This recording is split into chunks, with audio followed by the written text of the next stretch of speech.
തൃശൂർ പോട്ട federal bank കവർച്ച കേസിലെ പ്രതി മലയാളി എന്ന് ഉറപ്പിച്ച് അന്വേഷണ സംഘം. ഇയാൾ രക്ഷപ്പെട്ട വാഹനത്തിൻ്റെ നമ്പർ വ്യാജമാണെന്നും തിരിച്ചറിഞ്ഞു. പ്രദേശത്തെക്കുറിച്ച് വ്യക്തമായ ധാരണയുള്ള ആളാണ് മോഷ്ടാവ് എന്ന് കണ്ടെത്തിയതോടെ ബാങ്ക് ജീവനക്കാരെ കൂടി അന്വേഷണത്തിൻ്റെ പരിധിയിൽ ഉൾപ്പെടുത്തി. വെള്ളിയാഴ്ച ഉച്ചയ്ക്ക് 2:13 ബാങ്കിനുള്ളിൽ കയറി മോഷണം നടത്തി പ്രതി രക്ഷപ്പെടുന്നത്. മോഷണ വിവരം അറിയിച്ച് പോലീസിന് ബാങ്ക് ജീവനക്കാരുടെ ഫോൺ കോൾ എത്തുന്നത് 2:26 പ്രതി നടത്തിയ കവർച്ചയുടെ ദൃശ്യങ്ങളിലും ദുരൂഹതകൾ ഏറെയാണ്. മോഷ്ടാവ് പ്രദേശത്തെക്കുറിച്ചും ബാങ്കിനെക്കുറിച്ചും വ്യക്തമായ ധാരണയുള്ള ആളാണെന്നുള്ള സംശയങ്ങൾ ഉണ്ടായിരുന്നെങ്കിലും ഇയാൾ രക്ഷപ്പെട്ടതിന് ശേഷമുള്ള തുടരന്വേഷണങ്ങളിലാണ് പ്രതി മലയാളി തന്നെയെന്ന് പോലീസ് ഉറപ്പിച്ചത്. കവർച്ച നടത്തിയ ഇയാൾ വന്നതും രക്ഷപ്പെട്ടതും TVS എൻടോർക്ക് സ്കൂട്ടറിലാണ്. 100-ൽ താഴെ സ്കൂട്ടറുകൾ മാത്രമാണ് തൃശൂരിൽ ഇതുവരെ വിറ്റഴിച്ചിട്ടുള്ളത്. ഈ സാഹചര്യത്തിൽ വാഹനം കേന്ദ്രീകരിച്ചുള്ള അന്വേഷണത്തിലാണ് പോലീസ്.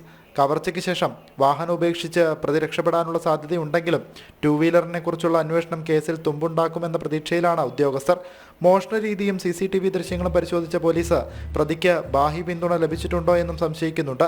ഈ സാഹചര്യത്തിൽ ബാങ്ക് ജീവനക്കാരെ കേന്ദ്രീകരിച്ചുള്ള അന്വേഷണവും ഊർജിതപ്പെടുത്താൻ പോലീസ് തീരുമാനിച്ചിട്ടുണ്ട്. നിലവിലെ 25-അംഗ അന്വേഷണ സംഘം കുറച്ചുകൂടി വിപുലീകരിക്കാനും ഇതര സംസ്ഥാനങ്ങളിലേക്കും സമീപ ജില്ലകളിലേക്കും അന്വേഷണം വ്യാപിപ്പിക്കാനും ഒരുങ്ങുകയാണ് പോലീസ്. ജനം, തൃശൂർ.